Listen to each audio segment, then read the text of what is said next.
Nobody expected this to turn into a fight. It was supposed to be a reveal.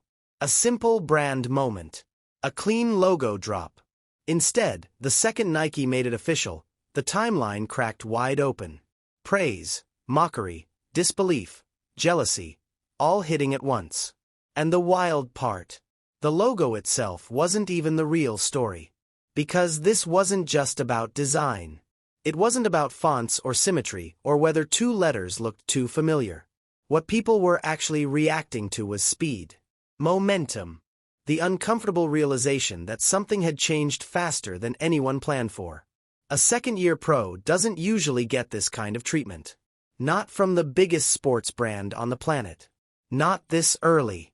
Not this loudly. And that's exactly why the reactions were so intense. Some people celebrated it like a victory lap. Others treated it like an unearned promotion. Same moment, completely different interpretations. Scroll long enough and you'd see it all. One post calling the logo clean and timeless. The next calling it lazy. Then someone saying it's iconic. Another saying it's a ripoff. The opinions stacked so fast they blurred together, and suddenly the logo wasn't just a logo anymore. It became a symbol. A shortcut for every argument people were already having. Was she moving too fast? Was Nike jumping the gun? Or was this always inevitable, and people just weren't ready to admit it yet? That's the part nobody wanted to say out loud. Because whether you loved the logo or hated it, one thing was obvious immediately. This wasn't random. Brands don't gamble at this level. They don't make moves like this on vibes. And they definitely don't do it because social media asked nicely. This moment didn't come out of nowhere. It came from numbers, attention, pressure, and a spotlight that's been getting hotter by the week. And once that logo hit the internet, it exposed something deeper. Not about fashion, not about branding, but about who gets elevated when they get elevated and who feels left behind when it happens. And once that conversation starts, it never really stays polite. Here's the part that got lost in all the noise. Logos don't exist to be debated on a timeline. They exist to be recognized in half a second. On a hat. On a shoe tongue. On a hoodie from the upper deck of an arena or a blurry clip on someone's phone. And whether people wanted to admit it or not, this one did exactly that. 2 letters. Sharp lines. High contrast. You didn't need context. You didn't need a breakdown thread. You saw it once, and your brain already filed it away. That's not an accident. That's the job. A lot of the loudest criticism focused on what the logo looked like. A credit card. A fashion house. An airline from the past. And sure, people laughed. People joked. People made memes. But here's the irony no one wanted to sit with. If you can instantly list 5 things it reminds you of, then the logo already won. The worst thing a logo can be is invisible. This one was anything but. It forced reactions. It sparked arguments. It stuck in people's heads whether they liked it or not. That's not failure, that's penetration. And Nike knows this better than anyone. They've watched complex logos disappear and simple ones turn into global symbols. Busy designs fade when you shrink them. Clean marks survive when you stitch them, print them, rotate them, and slap them on everything from socks to billboards. This wasn't designed for graphic designers. It was designed for scale. What made people uneasy wasn't that the logo was boring. It was that it was confident. It didn't try to explain itself. It didn't ask for permission. It showed up already finished, already decided, already future-facing. And when a brand does that for an athlete this early, it sends a message whether they say it out loud or not. This isn't a trial run. This isn't a test balloon. This is infrastructure. And once people realized that, the conversation shifted. Because if the logo wasn't the experiment, then the real question became something else entirely. Not do you like it, but why now? That's where things really started to heat up. This is where the logic started folding in on itself. Because somehow, both arguments showed up at the same time. One side said the rollout was rushed. That a second-year pro shouldn't already have signature branding. That Nike skipped steps. The other side said the opposite, that it took way too long, that the hype had already peaked, that fans had been waiting forever. Both can't be true. But both were loud. And that contradiction tells you everything. The frustration wasn't really about timing. It was about discomfort. People were trying to retroactively justify a feeling they already had, and timing was just the cleanest excuse available. The truth is, brand deals don't run on fan emotions. They run on demand curves, sell-through data, and attention density. Nike didn't wake up one morning and decide to gamble. They waited, measured, tested, and then moved when the math stopped being debatable. By the time the logo dropped, the decision had already been made months earlier. What made it feel sudden was how fast everything else had accelerated. Ratings spiked. Road games sold out. Clips traveled farther than highlights usually do. And when that happens, the brand clock moves faster than the career clock fans are used to. This is the part people forget. Waiting longer doesn't always make a launch safer. Sometimes it makes it weaker. Momentum cools. Narratives drift. Another story takes over. Nike didn't want a nostalgia play, they wanted relevance in real time. And if you're following this closely, you probably already noticed how familiar this pattern feels. We've seen it before in other sports, other eras, with other athletes who moved faster than public comfort allowed. The pushback always sounds similar. The outcome usually does too. If you're into breaking down moments like this, not just what happened, but why it actually happened, this is one of those stories that keeps unfolding in real time. Stick around, because the next layer explains why this reaction wasn't just predictable. It was almost guaranteed. Because once timing arguments run out, people start asking a more uncomfortable question. Who is all this attention really for? This is where the conversation quietly stops being about branding and turns into something else. Because once you strip away the logo jokes and timing debates, what's really sitting underneath all of it is attention. Who gets it, how much of it, and what happens when it shifts too fast. Caitlin Clark didn't just enter the league. She redirected the spotlight.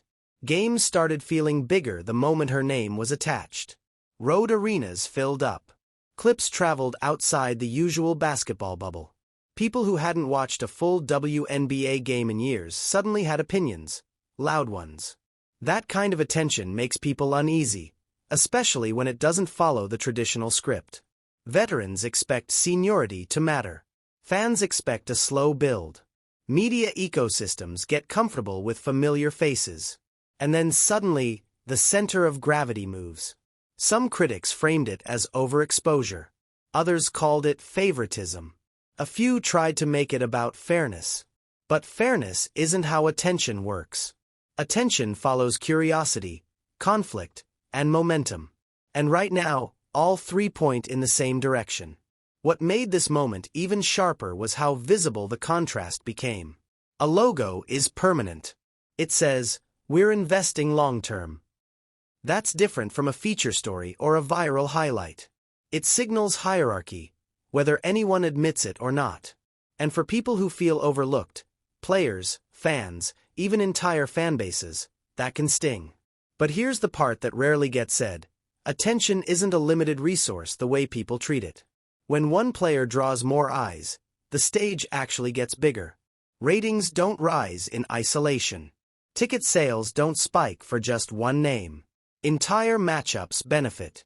Rivalries grow. The league gets louder. Still, emotions don't always follow logic.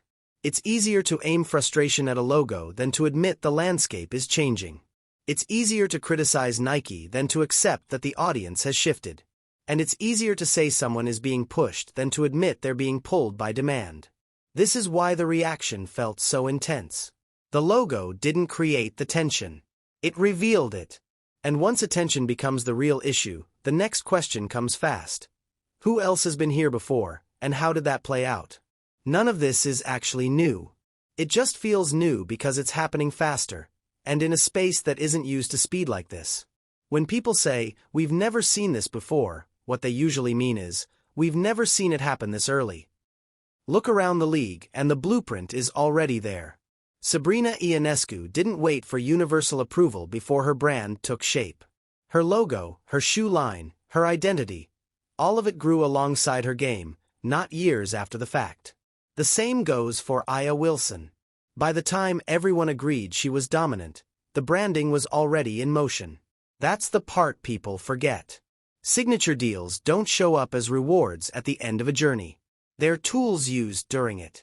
They're bets placed while the story is still unfolding, not once it's safely finished. What makes this moment feel different is how visible the acceleration has been. College dominance bled straight into pro relevance. The audience carried over. The conversation never reset. So instead of a quiet transition period, everything stacked on top of itself. Expectations, criticism, hype, resentment. And when that happens, comparisons come fast. Who deserves it more? Who waited longer? Who's being overlooked? But brands don't operate on emotional timelines. They operate on trajectory, on scalability, on whether a player's presence can live beyond the box score. That's where Clark fits the pattern perfectly. Not because she's the only one.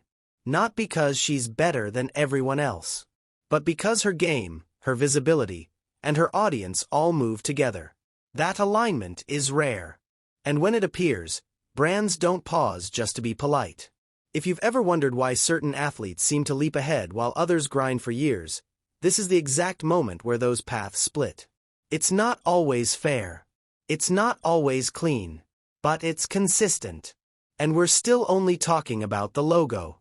The part most people missed is what that logo is actually setting up. Not this season, but the next few years. That's where the real strategy starts to show. This is where the conversation finally shifts from reaction to intention. Because if you zoom out, the logo wasn't the destination, it was the foundation. Nike doesn't build moments. They build systems. And this rollout follows a pattern they've used before, even if the audience doesn't always recognize it in real time. First comes visibility. Apparel, hats, hoodies, tees. Items that move fast, scale easily, and test appetite without overcommitting inventory. That's exactly what happened here. Limited drops. Quick sell-through. Social proof without oversupply. Hype first, stock later. That's not hesitation, that's control. Shoes come after that for a reason. Footwear isn't just merch. It's engineering, wear testing, sizing runs, foam tuning, traction studies, and long approval cycles. Rushing that step would be the real mistake. A signature sneaker isn't supposed to feel rushed. It's supposed to feel inevitable. This is also why the timeline stretches out further than people expect. A logo now. Apparel next. Sneaker later. Then colorways, collaborations, lifestyle extensions. It's not a one-week trend. It's a multi-year runway. And once you understand that, the complaints about waiting start to sound less like criticism and more like impatience. There's also something quieter happening here. A logo that clean becomes versatile. It travels. College tie-ins. Charity runs. Youth camps. Pop-ups. Nil-style collaborations that don't even exist yet. The mark works in all those spaces without explanation. That's intentional. And if you're enjoying how this story keeps unfolding layer by layer, this is one of those moments where following the bigger picture actually makes the game more interesting. The surface drama is loud, but the strategy underneath is where the real story lives. Because the moment you realize this isn't about one product, the backlash starts to look smaller. Temporary. Almost irrelevant. And that brings us to the part people love to argue about the most. The reaction itself. By the time the arguments peaked, the pattern was already familiar. Silence from team accounts turned into speculation. Delayed posts turned into accusations. Every gap in communication got filled with assumptions. When the Indiana Fever didn't immediately blast the logo across their socials, some fans took it as proof that she wasn't being supported enough. Others flipped it and said the opposite, that she was already getting too much shine. Both readings couldn't coexist. But online discourse isn't built for consistency. It's built for engagement. The league followed its usual rhythm. The WNBA posted. Brand partners posted. Media clipped reactions. And suddenly the logo had more reach than any planned ad buy could have delivered. Every sarcastic quote tweet, every side-by-side comparison, Every hot take video pushed the mark further into public memory. This is the part that frustrates people the most. Backlash doesn't slow momentum. It sharpens it. Loud criticism often outperforms quiet approval, especially when the product itself is easy to recognize. People scrolling didn't need to care about the debate. They just needed to see the symbol one more time. And while arguments raged online, something else happened off-screen. Checkouts cleared. Pre-orders stacked. Inventory moved without commentary. The quiet majority didn't feel the need to defend or attack. They just bought. That's why brands don't panic when timelines get angry. They watch receipts, not replies. They track behavior, not vibes. And once that data comes in clean, the noise stops mattering. What's ironic is that many of the loudest critics ended up doing the marketing for free. The logo spread faster because it was controversial, not in spite of it. People who never planned to talk about it couldn't stop talking about it. And people who never planned to notice it now recognize it instantly. At a certain point, outrage turns into familiarity. Familiarity turns into normalization. And normalization turns into acceptance, even if no one ever admits they changed their mind. Which leads to the final piece most people still haven't fully processed. This logo isn't about now. It's about what comes next. When all the arguing fades out, this is what remains. A line was crossed. Not in a dramatic way. Not with fireworks. But quietly. Permanently. A logo doesn't just mark merchandise. It marks intent. And this one made it clear that the future is already being written, whether everyone agrees with the pacing or not. This wasn't about winning over every fan. It wasn't about pleasing designers or silencing critics. It was about planting something early enough that it grows naturally instead of being forced later. Years from now, when the shoes finally land and the logo feels familiar instead of controversial, people will forget how loud the rollout felt. That always happens. What won't be forgotten is how quickly the landscape shifted. How attention moved. How demand showed up before permission was granted. How the league entered a new phase where stars don't wait their turn, they create it. And that's the uncomfortable truth behind all of this. The logo didn't skip steps. It reflected reality faster than people were ready to process. It showed where the momentum already was, not where tradition said it should be. Some fans will never like it. Some critics will never admit they were wrong. But over time, repetition does what arguments can't. The mark shows up again. And again. On screens. On gear. On kids who didn't read a single think piece but still know exactly what those two letters mean. That's how icons are built. Not in agreement, but in persistence.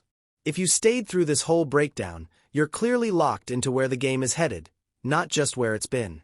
Go ahead and like the video, drop your take in the comments, especially if you disagreed, and subscribe if you want more stories that explain what's really happening behind the headlines instead of just reacting to them.